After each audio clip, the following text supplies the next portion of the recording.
So hello student, welcome to the new video lecture of gravitation. ये आपका episode number 5 है और आज के इस लेक्चर में हम बात करने वाले हैं वेरिएशन इन जी के बारे में। ठीक है, तो जी की जो वैल्यू है उसमें कैसे चेंजेस आता है आज हम लोग वो देखेंगे। इससे पहले वाले वीडियो लेक्चर में हमने बात किया था ये जी क्या होता है। जिन्होंने वो वीडियो लेक्चर नहीं देखा उनके लिए मैं वापस एक बार बता दूँ, ये जी को हम कहते हैं acceleration due to gravity. Acceleration due to gravity क्या होती है आपको मालूम है। ग्रेविटेशनल फोर्स अर्थ हर चीज़ को अपनी तरफ अट्रैक्ट करता है एक फोर्स के साथ। अगर फोर्स है तो एसेलरेशन भी होगा और उसी एसेलरेशन को हम लोग बोलते हैं acceleration due to gravity, that is small G. अब ये जो स्मॉल जी की वैल्यू है ना, ये हर जगह पर चेंज होती रहती है, ये फिक्स वैल्यू नहीं रहती। क्या बोला मैंने, ये एसेलरेशन ड्यू टू ग्रेविटी की वैल्यू यानी ये स्मॉल जी की वैल्यू हर जगह पर चेंज होती रहती है, फिक्स नहीं होती।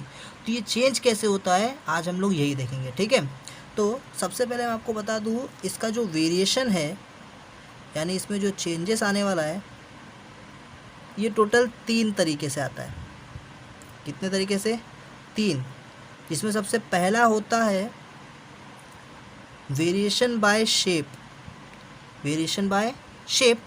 दूसरा होता है variation by height, variation by height. And last one is variation by depth, variation by depth. Clear रहेगा? चलो ठीक है, हम एक एक करके तीनों को समझते हैं। सबसे पहले हम शेप के बारे में पढ़ेंगे। ठीक है, ये शेप में कैसे चेंजेस आता है। तो सबसे पहले कंसिडर करो एक अर्थ है। ठीक है, ये हमारा अर्थ है। तो अर्थ के बारे में हमको सबसे पहली और सबसे बड़ी गलतफहमी ये होती है कि हमको लगता है कि अर्थ स्फेरिकल शेप का है, जबकि ऐसा नहीं है। अर्थ जो है वो स्फेरिकल शेप का नहीं बल्कि वो ओवल शेप का है। कैसे शेप का है? ओवल शेप का है। यहाँ बना देता हूँ मैं ओवल शेप। अच्छा, ओवल शेप कैसा होता है? ओवल शेप के अंदर ना ये कुछ ऐसे एग के जैसा दिखता है। ओके, चलो ठीक है। तो सबसे पहले ये अर्थ अपना है ना। ओके, अर्थ पे ना ये जो ये इधर का पार्ट होता है ना, इसको हम लोग बोलते हैं इक्वेटर। ज्योग्राफी में शायद आप पढ़े रहोगे, इसको इक्वेटर बोलते हैं। क्या बोलते हैं? इक्वेटर। ठीक है, और ये होता है पोल, इसको हम लोग क्या बोलते हैं? पोल, है ना। नॉर्थ पोल, साउथ पोल सुना है कि नहीं? ओके, तो ये है इक्वेटर और ये है पोल। बट ऐसा नहीं होता। हमारा जो अर्थ है आपको मालूम होगा ये खुद भी रोटेट होता रहता है। अर्थ अगर खुद भी रोटेट हो रहा है तो इसकी वजह से क्या होता है ना, इसका जो इक्वेटर का पार्ट है ना वो थोड़ा सा ऐसा बाहर की तरफ निकल जाता है। ये इक्वेटर का पार्ट था, ये सब बाहर की तरफ निकल के ऐसा हो जाता है। ठीक है, और जो पोल का पार्ट था घूमने की वजह से ना पोल का पार्ट ऐसा दब जाता है। ठीक है, दब के ऐसा हो जाता है। तो इक्वेटर का पार्ट बाहर आ जाता है और पोल का पार्ट दब जाता है और ये स्फीयर से क्या बन जाता है? Oval shape. क्या बन जाता है? Oval shape. तो आई होप आपको समझा होगा ये शेप कैसे बना। ठीक है, अब ये शेप बनने की वजह से ना यहाँ पे जी के अंदर चेंजेस आने लगता है। चलो एक्सप्लेन करता हूँ कैसे। यहाँ पे कुछ सेंटर था अर्थ का, लेकिन अब शेप ऐसा हो गया है रोटेशन के वजह से। याद रखना किसके वजह से? रोटेशन के वजह से। तो शेप अभी ऐसा हो गया है। ठीक है, अब देखो यहाँ से अगर हम सरफेस की बात करें तो देखो डिस्टेंस बदल चुके हैं, सरफेस के डिस्टेंस बदल गए। आप ये देखोगे यहाँ से यहाँ तक का डिस्टेंस और यहाँ से यहाँ तक का डिस्टेंस सेम है, बट यहाँ से यहाँ तक का डिस्टेंस और यहाँ से यहाँ तक का डिस्टेंस अलग है। नहीं समझा? समझेगा, अभी देखते रहो। ठीक है, जैसे सपोज अपना ऑब्जेक्ट, कोई भी ऑब्जेक्ट ये सरफेस पे खड़ा है। ठीक है, यहाँ पे खड़ा है तो सेंटर आपको मालूम है अर्थ का ग्रेविटेशनल फोर्स किधर होता है? टूवर्ड्स द सेंटर, है ना। तो सेंटर की तरफ फोर्स रहेगा। हमारा ऑब्जेक्ट यहाँ पे खड़ा है। अब ऑब्जेक्ट यहाँ पे खड़ा है, सेंटर की तरफ फोर्स है। बताओ डिस्टेंस कितना? ये आर के जितना डिस्टेंस रहेगा। क्लियर रहेगा? अब जी की वैल्यू किस पे डिपेंड करती है? फॉर्मूला पढ़ा होगा, लास्ट लेक्चर में बताया था, वापस से बताता हूँ, याद रखना। जी का फॉर्मूला होता है small g is equals to G M upon r square. ठीक है, इसका मतलब ये हुआ कि जो स्मॉल जी है ये डायरेक्टली प्रोपोर्शन होता है ये मास के और इन्वर्सली प्रोपोर्शन होता है व्हाट अपॉन आर स्क्वायर के। सर व्हाट अबाउट दिस जी? अरे भाई ये कांस्टेंट है, कांस्टेंट की वैल्यू को नहीं देखने का। ठीक है, ये दोनों चेंज हो सकते हैं तो हम लोग इसकी बात करेंगे। ठीक है, क्लियर रहेगा? ओके, तो जी जो है वो डायरेक्टली प्रोपोर्शन है एम के और जी जो है वो इन्वर्सली प्रोपोर्शन है रेडियस के स्क्वायर के। क्लियर रहेगा? तो यहाँ पे देखो ये रेडियस है, कुछ तो है ना रेडियस, तो यहाँ पे कुछ तो जी की वैल्यू रहेगी, कुछ तो यहाँ पे जी की वैल्यू रहेगी। अब ये ऑब्जेक्ट सॉरी ये हमारा जो भी है, क्या नाम दो इसको, कुछ भी जो, ठीक है अपना ही नाम समझ लो तुम लोग। तो यहाँ पे ये जो भी है तुम, यहाँ पे तुम खड़े हो, ठीक है, यहाँ से तुम ऐसे चल के इधर तक आए, ठीक है, इधर तक। बोलना मैं गिर जाऊँगा सर यहाँ पे, नहीं गिरोगे नहीं भाई, अर्थ का ग्रेविटेशन फोर्स से चिपके रहोगे हमेशा, ठीक है। तो तुम यहाँ पे आ गए, ठीक है। अब तुम यहाँ पे आए तो डिस्टेंस देखो बढ़ गया कि नहीं, पहले डिस्टेंस इतना था सेंटर तक का, अब डिस्टेंस बढ़ गया, अब डिस्टेंस कुछ आर और भी कुछ हो गया रहेगा, है ना। मैं ऐसा बोलता हूँ स्मॉल आर हो गया डिस्टेंस, क्या हो गया, स्मॉल आर। पहले आर था अब स्मॉल आर हो गया, ठीक है, डिस्टेंस बढ़ गया है। अच्छा डिस्टेंस बढ़ गया है तो मतलब आर की वैल्यू बढ़ गई। इन्वर्सली प्रोपोर्शन का मतलब क्या होता है, इन्वर्सली प्रोपोर्शन का मतलब होता है अगर ये बढ़ा तो ये कम होएगा, तो यहाँ पे जी की वैल्यू बढ़ेगी कि कम होएगी, कंफ्यूज हो गए। याद रखना आर की वैल्यू अगर बढ़ रही है तो जी की वैल्यू कम होती है, इधर पे आर की वैल्यू बढ़ रही है तो जी की वैल्यू कम होएगी। तो यहाँ पे जो भी जी की वैल्यू रहेगी यहाँ पहुँचते पहुँचते जी की वैल्यू क्या हो जाएगी, कम, क्योंकि रेडियस क्या हो रहा है, बढ़ रहा है, समझा। चलो ठीक है आगे देखो। अब यहाँ से जब ये यहाँ पर आएगा, इधर पे आएगा, तो इधर पे आएगा तो क्या होएगा, देखो फिर से रेडियस की वैल्यू कम हो गई है ना, इसकी इतनी हो गई, सेम हो गई, रेडियस की वैल्यू कम हो गई, रेडियस की वैल्यू कम हो गई तो जी की वैल्यू बढ़ेगी, है ना। तो यहाँ पे जी की वैल्यू बढ़ गई। अब ऐसे यहाँ पे आएगा तो यहाँ पे क्या आएगा, फिर से रेडियस बढ़ जाएगा, रेडियस बढ़ गया तो जी की वैल्यू कम। तो क्या देखा हमने, ये अपना इक्वेटर था, ये अपना पोल था। जब भी हम इक्वेटर पे रह रहे थे तो जी की वैल्यू कम हो रही थी, और जब भी हम पोल पे रह रहे थे जी की वैल्यू बढ़ रही थी।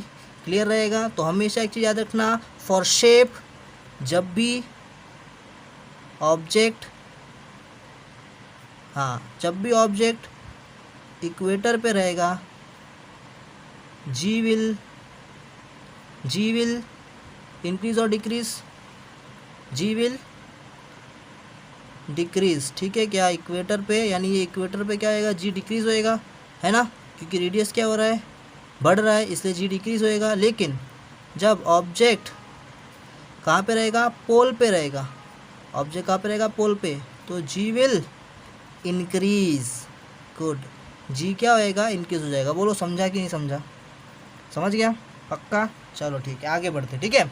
तो अभी हम लोग देखते हैं हाइट से कैसे चेंज होता है। बहुत इजी है, ध्यान से देखते रहो, अभी समझ जाएगा। तो अभी हम लोग अज्यूम करते हैं, ये पीछे का स्क्रीन भी दिख रहा है, हाँ यहाँ पे हमारा ऑब्जेक्ट है, ये ऑब्जेक्ट बोल रहा हूँ सॉरी, अर्थ है अपना। सर अर्थ बहुत बड़ा है, अरे अर्थ को पोलियो हो गया, शिट, थोड़ा टेढ़ा बन गया, हटा हुआ यार, अच्छे से बनाते हैं। ये मैंने बनाया अर्थ, छोड़ो सीधा नहीं बनने वाला मुझसे, एडजस्ट करो एडजस्ट, ठीक है। यहाँ पे मैंने अर्थ बना दिया, ओके। अब हाइट की बात हो रही है, हाइट की बात हो रही है, इधर पे ये आ गया, क्या करूँ क्या ना करूँ, ये कैसी मुश्किल है। हाँ यहाँ पे देखो, ये है अपना अर्थ, अब बराबर बन रहा है, ठीक है, हाँ अब बराबर है। इसको नेक्स्ट एग्जांपल में ले लेंगे। अभी देखो ये अर्थ बन गया, ये है अर्थ का सेंटर, ठीक है, और सेंटर पे है उसका mass, centre of mass that is capital M, ठीक है। ये सेंटर से लेकर के सरफेस तक का distance, radius that is r, ठीक है। अब हमारा ऑब्जेक्ट यहाँ पर था, मैंने बोला था, अभी है नहीं, था यहाँ पर था इस केस में, पिछले वाले केस में यहाँ पर था, लेकिन अब हमारा ऑब्जेक्ट ऊपर गया। सर ऊपर क्यों भेज रहे हो, अरे हाइट की बात हो रही है ना, तो ऊपर जाएगा, तो हमारा ऑब्जेक्ट ऊपर जा रहा है, देखो ऊपर जा रहा है, इतना हाइट चलेगा, ये पहुंच गया अपना डिज़ायर हाइट पे, ठीक है। तो ये कुछ हाइट पे पहुंच चुका है, ठीक है। अब देखो ये ऑब्जेक्ट इधर है, सेंटर इधर है, तो ऑब्जेक्ट से सेंटर तक का डिस्टेंस कितना है, कुछ भी हो सकता है ना, आर डिस्टेंस है, ठीक है, क्या है, आर डिस्टेंस, ठीक है। अब ये उसका डिस्टेंस है आर कुछ इतना है, तो यहाँ पे इसके पास कुछ तो जी की वैल्यू रहेगी, करेक्ट है ना। अरे सरफेस की बात करते हैं, सरफेस पे जी की वैल्यू कुछ तो रहेगी, 9.8 बोलूँ चलेगा, हाँ। फिर जैसे जैसे हाई क्या होएगा, इसका आर बढ़ता रहेगा, आर बढ़ रहा है, ये आर बढ़ रहा है, आर बढ़ेगा तो जी क्या होएगा, क्या होएगा, क्या होएगा, अरे फिजिक्स के दुश्मन, आर क्या हो रहा है, बढ़ रहा है, तो जी क्या होएगा, कम होएगा ना। इन्वर्सली प्रोपोर्शन का मतलब क्या होता है, एक क्वांटिटी बढ़ा तो दूसरा कम, है ना, और ये बढ़ा तो ये वाला कम। तो यहाँ पे देखो आर क्या हो रहा है, बढ़ रहा है, आर बढ़ रहा है तो जी क्या होएगा, कम। इसलिए यहाँ पे जी की वैल्यू क्या होगी, कम होगी, क्योंकि जैसे जैसे आप ऊपर जाते जाओगे आर की वैल्यू बढ़ती जाएगी। करेक्ट बोला। तो यहाँ पे हमेशा याद रखना हाइट के लिए, अच्छा इसके नीचे लिखता हूँ, याद रखना हमेशा एज हाइट इंक्रीजेस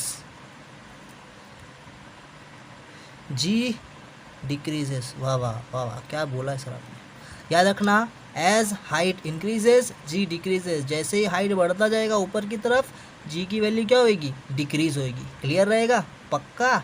चलो ठीक है, अब हम लोग डेप्थ पढ़ेंगे। क्या पढ़ेंगे, डेप्थ। बहुत सही टॉपिक है डेप्थ, ध्यान से देखना, मज़ा आएगा पढ़ने में। ठीक है, चलो डेप्थ की बात करते हैं।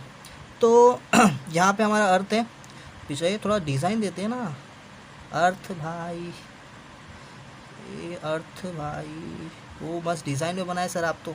ठीक है, ये अर्थ है। ओके, अभी हम लोग डेप्थ की बात करें। किसकी बात करें, डेप्थ की। ठीक है, ये एग्जांपल देखो, पूरा कचरा कर दिया यहाँ पे। ये है हमारा अर्थ है। अब ध्यान से देखो, ये यहाँ पर सेंटर है इसका। ठीक है, ऑब्जेक्ट मेरा इधर पर है। ठीक है, हाँ, ये डिस्टेंस कुछ इधर ही रहेगा। ठीक है, बट अभी हम लोग डेप्थ पे जा रहे हैं ना। डेप्थ मतलब क्या, हम लोग अर्थ के अंदर घुसेंगे। ठीक है, क्या अर्थ के अंदर घुसेंगे, तो अभी सपोज मैं यहाँ तक आ गया। ठीक है, मैं यहाँ पहुँच गया, इधर पहुँच गया। ठीक है, क्या अब जब मैं यहाँ से यहाँ पहुँचूँगा तो अब तुम लोग देखो ज़रा, जी की वैल्यू बढ़ रही है कि कम हो रही है। जब मैं यहाँ से नीचे जाऊँगा, है ना, तो यहाँ से इधर पहुँच गया ना मैं, तो डिस्टेंस देखो कितना है। पहले कितना था, पहले इतना डिस्टेंस था सर, जब मैं इधर सरफेस पे था। ठीक है, लेकिन अब मैं इधर आ गया, अब डिस्टेंस कितना है, अब डिस्टेंस सर इतना ही है। पहले इतना था, अब डिस्टेंस इतना ही है। मतलब आर की वैल्यू क्या हो रही है, कम। जब आर की वैल्यू कम होती है, इधर देखो इधर, जब ये आर की वैल्यू कम होती है तो जी की वैल्यू क्या होती है, बढ़ती है। तो तुमको लगेगा हाँ सर यहाँ पे जी की वैल्यू बढ़ेगी, बहुत कम हो गया। नहीं, अब देखो यहाँ पर ट्विस्ट है, ध्यान से देखना ट्विस्ट क्या है। जब तुम इधर नीचे की तरफ आ जाते हो ना, तो यहाँ से तुम्हारा मास भी चेंज होता है। ऐसा है तो चीटिंग है सर, ऐसा कैसा, अभी एक बार तो सही बोलने का मौका मिला। नहीं, देखो ऐसे ही होता है। जब तुम यहाँ डेप्थ पे आ जाओगे ना, इस जगह पे ध्यान से सुनना, जब तुम यहाँ इस डेप्थ तक आ गए तो इस जगह पे क्या होता है ना, ग्रेजुअली उसका मास भी कम हो जाता है।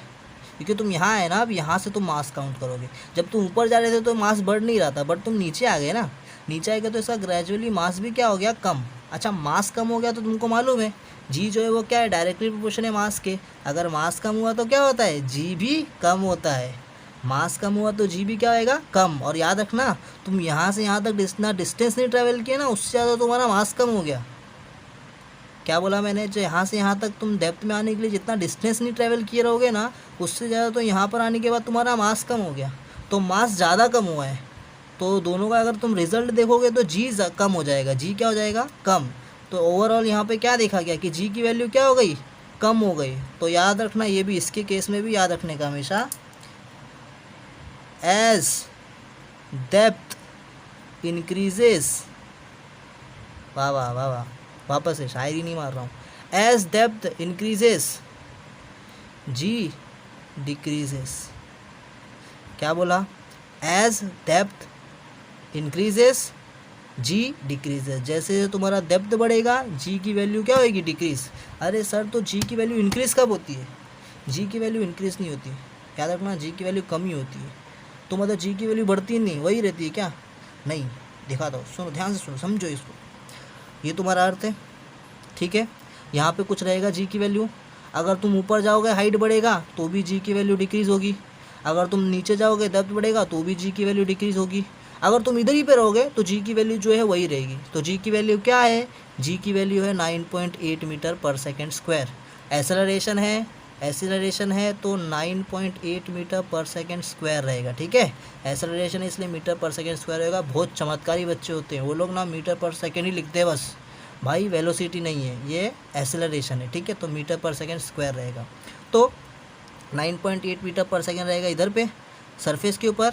जैसे ये यहाँ पे जाएगा कम हो जाएगा, कम होके कितना होएगा, 9.77 हो जाएगा। फिर इधर आएगा बढ़ जाएगा। देखो स्पेस की क्या बोलते हैं, शेप की बात कर रहा हूँ, हाँ शेप की बात कर रहा हूँ। जब यहाँ पे आएगा तो फिर से क्या हो जाएगा, कम हो जाएगा, है ना, कम हो जाएगा, सॉरी बढ़ जाएगा। यहाँ से यहाँ पे बढ़ गया, 9.77 था, इधर आके 9.8 हो गया। तो ये हो गया क्या बोलते हैं इसको, शेप की बात।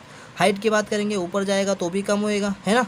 अगर डेप्थ की बात करते नीचे जाएगा तो भी कम होएगा, मतलब अगर सरफेस पे रहेगा तो ही ठीक है, तो ही जो वैल्यू रहेगी, बाकी ये कुछ भी हो जाए जी की वैल्यू क्या होने वाली है, कम ही होने वाली है। एक और बात बताता हूँ, बहुत इंपॉर्टेंट है, अगर डेप्थ में तुम एकदम सरफेस तक चले गए, ये सेंटर ऑफ मास तक चले गए, डेप्थ ले गड्ढा खोदते खोदते पहुँच गए इधर ही, अब क्या होगा सर, अब हो जाएगी जी की वैल्यू 0, तुम्हारे ऊपर ग्रेविटेशन फोर्स एक्ट नहीं करेगा, ठीक है, क्योंकि यहाँ पहुँच जाओगे तो मास ही खत्म हो गया ना, मास खत्म हो गया तो ग्रेविटेशन फोर्स कहाँ से आएगा, तो एक्सेलरेशन की तो बात ही नहीं आई, ठीक है। और अगर तुम वैसे ऊपर चले गए, एकदम ऊपर, एकदम ऊपर चले गए, तो स्पेस में पहुँच गए, तो बस स्पेस में एक पॉइंट होता है, जो मैं आगे बात करूँगा आगे आने वाले लेक्चर में, इन्फिनिटी पॉइंट, वहाँ जैसे ही तुम पहुँचोगे तुम्हारी जी की वैल्यू क्या हो जाएगी 0, उसके बाद तुम्हारे ऊपर फोर्स एक्ट ही नहीं करेगा, ग्रेविटेशन फोर्स, ठीक है क्या।